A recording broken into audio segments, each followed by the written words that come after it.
പിതാവിൻ്റെയും പുത്രൻ്റെയും പരിശുദ്ധാത്മാവിൻ്റെ നാമത്തിൽ ആമേൻ. എൻ്റെ പ്രിയപ്പെട്ടവരെ, ഇന്ന് നവംബർ 17 ഞായറാഴ്ചയാണ്, കർത്താവിൻ്റെ ദിവസം. അതായത് ഇന്ന് നമ്മൾ വിശ്വാസത്തിൻ്റെ വ്യത്യസ്തങ്ങളുടെ ഡിഗ്രീസാണ് ഇന്ന് കാണുന്നത്. മറിയത്തിൻ്റെ വിശ്വാസത്തിലാണ് മറിയം ദൈവമാതാവായി മാറുന്നത്. നമുക്കറിയാം, ഒരു പൈതൽ ദൈവപൈതലായി മാറുന്നത് വിശ്വാസത്തിൻ്റെ അടിസ്ഥാനത്തിലാണ്. You got the point clear? അപ്പോൾ നമുക്ക് പ്രത്യക്ഷ പ്രാർത്ഥനയിലേക്ക് വരാം. അമ്മേ, പരിശുദ്ധ അമ്മേ, അമ്മേ പരിശുദ്ധ അമ്മേ, ദൈവമാതാവേ, ദൈവമാതാവേ, അന്ന് അങ്ങ് അങ്ങ് കൃപാസനത്തിൽ കൃപാസനത്തിൽ പ്രത്യക്ഷപ്പെട്ട് വരാൻ പോകുന്ന മഹാദുരന്തത്തിൽ നിന്ന് രക്ഷപ്പെടാനും എല്ലാവർക്കും വേണ്ടി പ്രാർത്ഥിക്കുവാനും ആവശ്യപ്പെട്ടിട്ട് 20 വർഷം തികയുന്ന ഈ വേളയിൽ കൃപാസനത്തിലൂടെ ഞങ്ങൾക്കും ഈ ദേശത്തിനും അമ്മ മാസം തേടി തന്ന എല്ലാ അനുഗ്രഹങ്ങൾക്കും കൃപകൾക്കും ഞങ്ങളിപ്പോൾ ഹൃദയം നിറഞ്ഞ നന്ദി പറയുന്നു.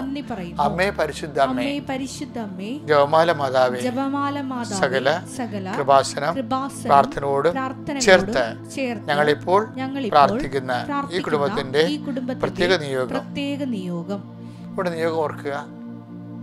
പരിശുദ്ധമ്മയുടെ പ്രത്യക്ഷീകരണത്തിന്റെ മാധ്യസ്ഥത്തിലാണ് ഈ നിയോഗം സമർപ്പിക്കേണ്ടത്.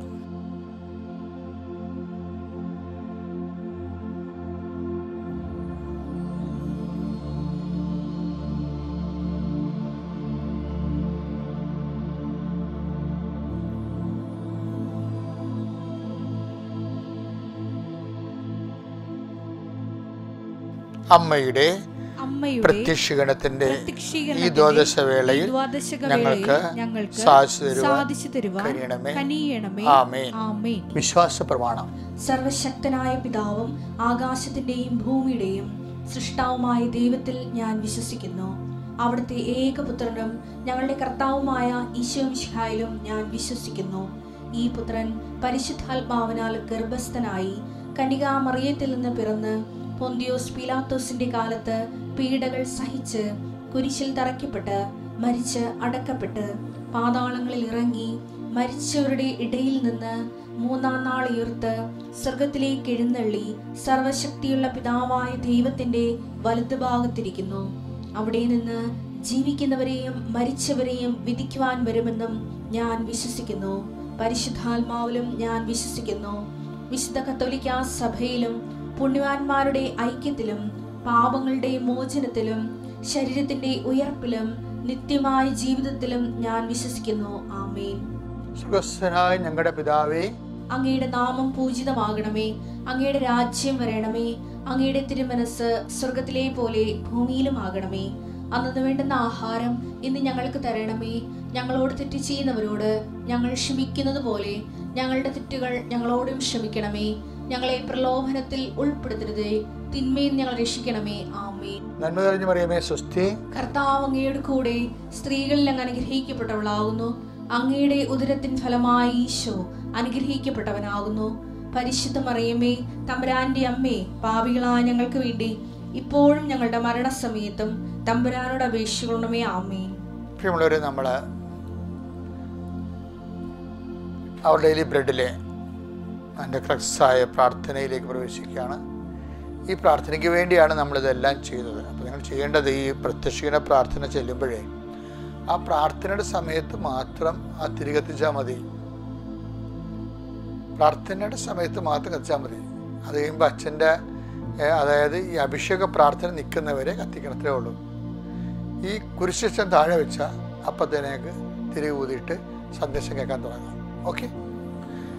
എൻ്റെ കർത്താവിൻ്റെ ഉന്നതമായ നാമത്തിൽ, സഭയുടെ അധികാരത്തിൽ, കുരിശിൻ്റെ അടയാളത്തിൽ, ദൈവത്തിൻ്റെ ശക്തിയാൽ ഞാൻ മക്കളെ ആശീർവദിക്കുന്നു. കർത്താവേ, നിൻ്റെ വിശുദ്ധ പൗരോഹിത്യത്തെ നീ മഹത്വപ്പെടുത്തണമേ. കർത്താവേ, സഭയിലുള്ള സാന്നിധ്യം നീ പ്രകടമാക്കണമേ. കർത്താവേ, നിൻ്റെ മുറുക്കിടത്തെ അനുസ്മരിച്ചുകൊണ്ട് അടിയൻ പ്രാർത്ഥിക്കുന്നു. നിൻ്റെ തിരുവിലാവിലെ മുറിവിനെ അനുസ്മരിച്ചുകൊണ്ട് അടിയൻ പ്രാർത്ഥിക്കുന്നു. നിന്റെ കരചരണങ്ങളെ ആണിപ്പെടുത്തുകൾ ഓർത്തുകൊണ്ട് അടിയൻ പ്രാർത്ഥിക്കുന്നു. ഇപ്പോൾ പ്രാർത്ഥിക്കുന്ന എല്ലാ മക്കളുടെ മേലും നിന്റെ വലിയ വലതുകരം വെക്കണേ പ്രാർത്ഥിക്കുന്നു. എൻ്റെ കർത്താവേ, അങ്ങയുടെ മക്കൾ I will come with you wherever you go. നീ എവിടെ പോയാലും ഞാൻ നിൻ്റെ കൂടെ ഉണ്ടായിരിക്കും. ഞാൻ മുഖത്ത് നോക്കി നീ നടക്കേണ്ട വഴി നിന്നെ അഭ്യസിപ്പിക്കുക എന്നൊക്കെയാണല്ലോ യേശു കഴിഞ്ഞ ദിവസം അങ്ങ് പറഞ്ഞത്. അങ്ങയുടെ മക്കളുടെ ഇന്നത്തെ സഞ്ചാര പദങ്ങളെ മുഴുവനായി അങ്ങേക്ക് സമർപ്പിക്കണം. മുട്ടിന് നീര് വന്ന് കിടക്കുന്നവർ, ഇങ്ങനെ കിഡ്നിക്ക് അസുഖമുള്ളവർ, കരളിന് അസുഖമുള്ളവർ എല്ലാവരെയും കർത്താവേ നിൻ്റെ തിരുമുറുവാർന്ന വലത് കർത്താവ് സ്പർശിക്കണമേ. ഇപ്പം എൻ്റെ കാര്യം അച്ഛൻ പറഞ്ഞില്ലോ എന്ന് ഓർത്ത് സങ്കടപ്പെടുന്നവരാ, അവിടെ രോഗം എന്തു തന്നെയായാലും ഇപ്പോഴും കർത്താവിൻ്റെ തിരുമുറുവാർന്ന വലതുകരം അവരെ സ്പർശിക്കട്ടെ. 38 വർഷം ഞാൻ അർപ്പിച്ച കൃപാനയുടെ യുവതിയ കൃപാസ്ഥാനത്താറെ ജീവനോടെ പ്രത്യക്ഷപ്പെട്ട പരിശുദ്ധ അമ്മയുടെ മാധ്യസ്ഥത്താൽ പിതാവിൻ്റെയും പുത്രൻ്റെയും പരിശുദ്ധാത്മാവിൻ്റെയും നാമത്തിൽ നിങ്ങളെ സൗഖ്യപ്പെടട്ടെ. കർത്താവേ, ഈ മക്കളുടെ ജീവിത വ്യാപാരങ്ങൾ, ജീവിത വിനിമയങ്ങൾ, സഞ്ചാര സന്ദർഭങ്ങൾ, അതുപോലെയുള്ള അവർ കണ്ടുമുട്ടുന്ന വ്യക്തികൾ, ചെയ്തു തരേണ്ട ഉത്തരവാദിത്തങ്ങൾ, കർത്താവേ അവർ കടപ്പെട്ടിരിക്കുന്ന കാര്യങ്ങൾ, അതിൽ അവരെ ഏൽപ്പിച്ചിരിക്കുന്ന സുപ്പീരിയേഴ്സ്, എല്ലാ വിഷയത്തിനും വരും ദൈവത്തിൻ്റെ കണ്ണ ചൊരിയട്ടെ. സന്യസ്തരിൽ, സമർപ്പിതരിൽ, വൈദികരിൽ ആരെല്ലാം കർത്താവ് ഈ പ്രാർത്ഥനകൾക്ക് പങ്കെടുത്ത് കൂടുന്നുവോ അവരെല്ലാം ഇന്നത്തെ ദിവസം അനുഭവിക്കുന്ന എല്ലാ വിഷയത്തിനും ദൈവികമായ തീരുമാനമുണ്ടാകുകയും അവരെ ദൈവം അനുഗ്രഹിക്കുകയും ദൈവത്തിൻ്റെ അടയാളങ്ങൾ അവിടുന്ന് കർത്താവ് അവരോടുകൂടെ സഹകരിക്കുകയും അടയാളങ്ങൾ കൊണ്ട് വചനം സ്ഥിരീകരിക്കുകയും ചെയ്യുന്ന വചനം അനുസ്മരിച്ചുകൊണ്ട് അടിയം പ്രാർത്ഥിക്കുന്നു. കർത്താവ് ഈ പ്രാർത്ഥനയിൽ പങ്കെടുക്കുന്നവർക്കെല്ലാം അടയാളങ്ങളുടെ സ്ഥിരീകരണം നൽകണമേ. അമ്മയുടെ പ്രത്യക്ഷീകരണത്തിൻ്റെ അടയാളമാണല്ലോ കൃപാസനത്തിൽ നടക്കുന്ന എല്ലാ അത്ഭുതങ്ങളും. യേശുക്രിസ്തു ഉന്നതമായ നാമത്തിൽ നിങ്ങളുടെ ഈ കാലത്ത് കർത്താവ് നിങ്ങളെ സന്ദർശിക്കട്ടെ എന്ന് പ്രാർത്ഥിക്കുന്നു. പിതാവിൻ്റെയും പുത്രൻ്റെയും പരിശുദ്ധാത്മാവിൻ്റെയും നാമത്തിൽ. കുരിശ് വെച്ച് കഴിഞ്ഞാൽ ഇനി തിരുവൂതി വെക്കാവേ. പ്രത്യക്ഷ പ്രാർത്ഥനയുടെ നമ്മൾ ഇന്ന് വായിക്കാൻ പോകുന്ന വചനങ്ങൾ വിശുദ്ധ ലൂക്കായുടെ സുവിശേഷം 1-ാം അധ്യായം 18 മുതൽ 19 വരെയുള്ള തിരുവചനങ്ങളാണ്.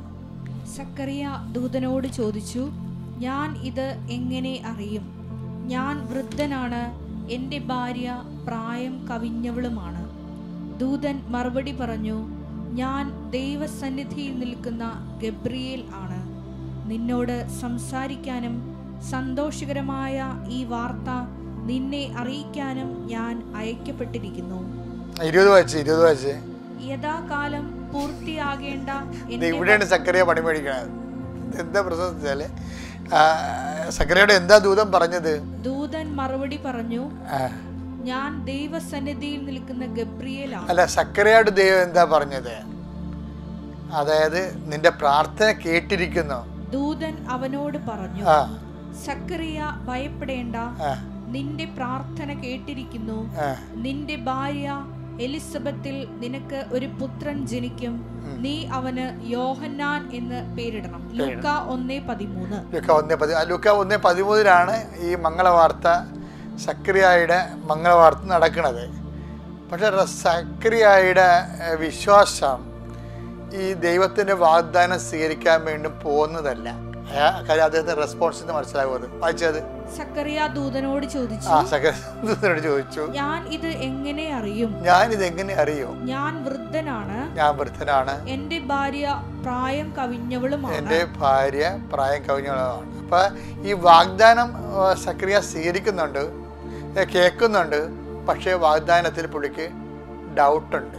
കാര്യം എന്താ വെച്ചാൽ ഭൗതിക സാഹചര്യങ്ങൾ പ്രതികൂലമാണ്. അതുകൊണ്ടാണ് ഭാര്യ അങ്ങനെ വളരാൻ ചെയ്യുന്ന ആൾ, ഭാര്യയും പ്രായം കഴിഞ്ഞ ആളാണ്. അപ്പോൾ അത് ഭൗതിക സാഹചര്യങ്ങൾ ദൈവത്തിൻ്റെ വാഗ്ദാനം പ്രാപിക്കുന്നതിന് വേണ്ടി റീസണബിളായിട്ട് സിങ്ക് ആകുന്നില്ല, കൺകറൻസ് ആകുന്നില്ല. അപ്പോൾ സക്കറിയ ഒരു ബുദ്ധിജീവിയാണ് ശരിക്കും പറഞ്ഞത്, പാവപ്പെട്ടവൻ. അടുത്ത വായിച്ചേ.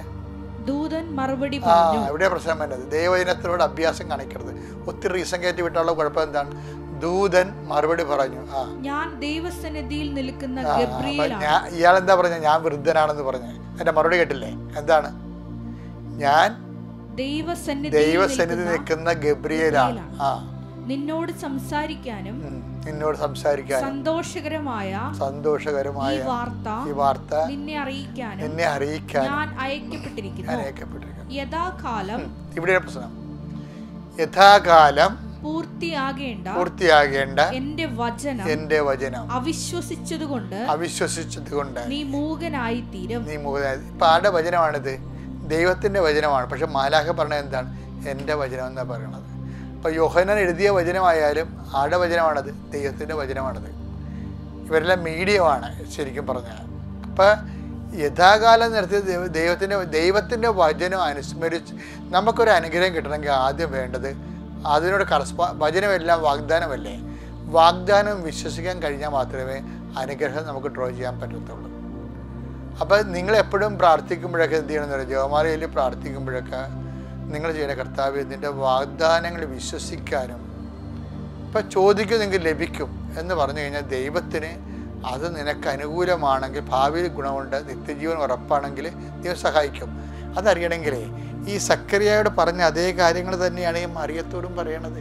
അമ്മയോട് പറയണത് എന്താണ്? അത് നിങ്ങൾ അതെടുത്തേ, അതായത് ലൂക്ക 1:34.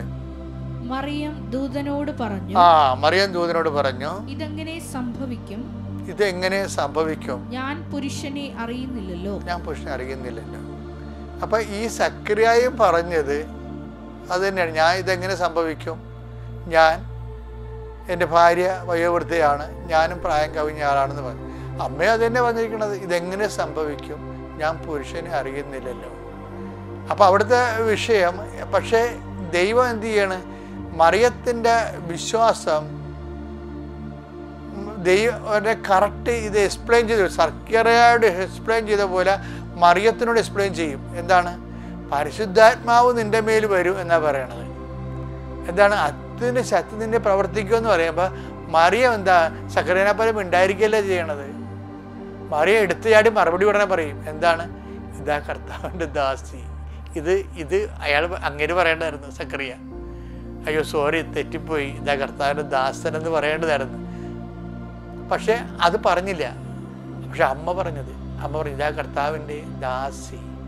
എന്തൊരു വർത്തമാനമാണ്! അങ്ങേ വചനം പോലെ എന്നിൽ നിറവേറട്ടെ. ഈ ഒരൊറ്റ വാക്കിലാണ് മറിയത്തിൻ്റെ ഫെയ്ത്ത് ഞാൻ പറഞ്ഞ പോലെ 3 phase ആണെന്ന് പറയണത്. സക്രിയക്കും ഫെയ്ത്ത് ഇല്ലെന്നല്ല, അങ്ങനെ ഇല്ലെങ്കിൽ അങ്ങനെ പുരോഹിതനാകത്തില്ലല്ല, ഇല്ലെങ്കിൽ ഹോളീസിൽ അങ്ങ് കയറി ശുശ്രൂഷ ചെയ്യത്തില്ലല്ല. അപ്പോൾ അത് ഫെയ്ത്തുണ്ട്, പക്ഷെ ഹെവി ഡ്യൂട്ടി ചെയ്യാൻ അത് പുള്ളി ചെയ്യത്തില്ല. അതാണ് പ്രശ്നം. അപ്പം എന്താണ് എങ്ങനെ ചെയ്യണമെന്ന് വെച്ച് കഴിഞ്ഞാൽ അത് എലിസബത്ത് അതിനെക്കുറിച്ച് പറയുന്നുണ്ട്. എലിസബത്ത് എന്താ പറയണത്? 1:45 വായിച്ചേ. ലൂക്ക 1:45. കർത്താവ് അരുളി ചെയ്ത കാര്യങ്ങൾ, അതാണ് സംഭവം. കണ്ടോ, ഇതാണ് കർത്താവ് അരുളി ചെയ്ത കാര്യങ്ങൾ നിറവേറുമെന്ന് വിശ്വസിച്ചവൾ ഭാഗ്യവതി. അപ്പം അതിൻ്റെ മുന്നും പിന്നും നോക്കിയില്ല, അവിടെ റീസൺ ഉപയോഗിച്ചില്ല. വിശ്വാസത്തിലേക്ക് പറയുമ്പോൾ ഒന്ന് ചിന്തിച്ച് പറഞ്ഞു കഴിഞ്ഞാൽ പണി പിടിക്കും. പെട്ടെന്നാണ് മറിയം പറയണത്, behold the hand made of the Lord. ഇനി കല്ലറിയട്ടെ, ആൾക്കാർ കൊല്ലാണ്ടിരിക്കുന്ന പ്രശ്നമില്ല, ഞാൻ ദൈവത്തിൻ്റെ വചനം നിറവേറ്റും എന്ന് പറയുമ്പോൾ ഇവരുടെ ഈടുവെപ്പ് വല്ലാത്തൊരു ഈടുവെപ്പാവും. അതുകൊണ്ട് തന്നെ മക്കളെ, ഹെവി ഡ്യൂട്ടി നമുക്ക് മനസ്സിലാകാത്ത ചില കാര്യങ്ങൾ ജീവിതത്തിൽ വരുമ്പോൾ ആൾക്കാരിങ്ങനെ പല ദൈവത്തെ അറിയാത്തവർ എന്തെല്ലാം തോന്നിയ പറയും. നമുക്ക് ആന്തരികമായ പരിശുദ്ധ നൽകിയ ബോധ്യം ഈ കൃപാസനം തുടങ്ങിയപ്പോൾ എന്തെല്ലാം പ്രശ്നങ്ങളാണ് ഇവിടെ ഉണ്ടായത്. ഞാൻ 37, ഞാൻ ഒരു കുഞ്ഞച്ഛനാണെന്ന് 92 അച്ഛനായിട്ട് 4-5 കൊല്ലമായി.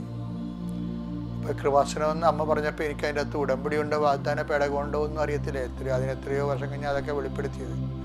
പക്ഷേ അതിന് ശേഷം ഞാനത് ഒരു ലീപ്പ് ചെയ്യാനാണ്. ഉടുപ്പും മാറ്റി ഉടനെ കളറൊക്കെ മാറ്റി എനിക്ക് മനസ്സിലായി മിഷണറി ആയിട്ടാണ് കർത്താവിനെ അഭിഷേകം ചെയ്തത്. രൂപതയിൽ ജീവിക്കുന്ന മിഷണറി, അതാണ് കർത്താവ് ഉദ്ദേശിച്ചത്. അപ്പം ആദ്യത്തെ ഒരു വിളി വന്നപ്പോൾ ഞാൻ അതിനെ റെസ്പോണ്ട് ചെയ്ത് കുറച്ച് പ്രശ്നങ്ങളുണ്ടായി. നമ്മൾ ദൈവത്തിൻ്റെ നാമത്തിൽ അത് ഏറ്റെടുത്ത്. ഞാൻ പറയണത് അങ്ങനെയാണ് വിശ്വാസം 3 phase വരണത്. അപ്പം നിങ്ങൾ ഓർക്കുക, ഒരു ഹെവി ഡ്യൂട്ടിയൊക്കെ തന്നു കഴിഞ്ഞാൽ അതിൻ്റെ അർത്ഥം വിശ്വാസം 3 phase ആകാനാണ് ദൈവം ഉദ്ദേശിക്കണമെന്ന് വിചാരിച്ചോ. അപ്പോൾ നീ പ്രഗ്നൻ്റാ, നിൻ്റെ കുഞ്ഞ് മരിച്ചു, വീണ്ടും പ്രഗ്നൻ്റായി, പിന്നെയും കുഞ്ഞ് മരിച്ചു, അപ്പോൾ ഹെവി ഡ്യൂട്ടി ആയില്ലേ. അപ്പോൾ ഇനി കൊല്ലാൻ വേണ്ടിയാണ് എനിക്ക് കുഞ്ഞിനെ ജനിപ്പിക്കണേ, ആവശ്യമില്ലാത്ത പണിയാണ്, നിർത്തിയേക്കാന്നൊക്കെ നമ്മൾ വിചാരിക്കും. പക്ഷേ നിങ്ങൾ വീണ്ടും ദൈവത്തിൽ ആശ്രയിക്കുകയാണെന്നുണ്ടെങ്കിൽ ഇതുപോലെയാണ് ഓരോ കച്ചവടം പരാജയപ്പെട്ടു. അപ്പോൾ നിങ്ങൾ ഓർത്തോ ഇനി ഇത് പോയിട്ട് കാര്യമില്ല എന്ന് പറയും.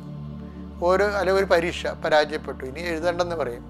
പക്ഷേ അത് നീ വീണ്ടും ദൈവത്തിൽ ആശ്രയിച്ചിട്ട് നീ സാക്ഷ്യം കേട്ടില്ലേ കൃപാസനത്തിലെ. ഞാൻ അവസാനിപ്പിക്കുകയാണ്. നിങ്ങൾ ഇതിൻ്റെ സത്ത് എടുത്തിട്ട് നിങ്ങൾ അതിജീവിച്ച് മുന്നോട്ട് മുന്നേറണം. ദൈവം നിങ്ങളെ അനുഗ്രഹിക്കട്ടെ.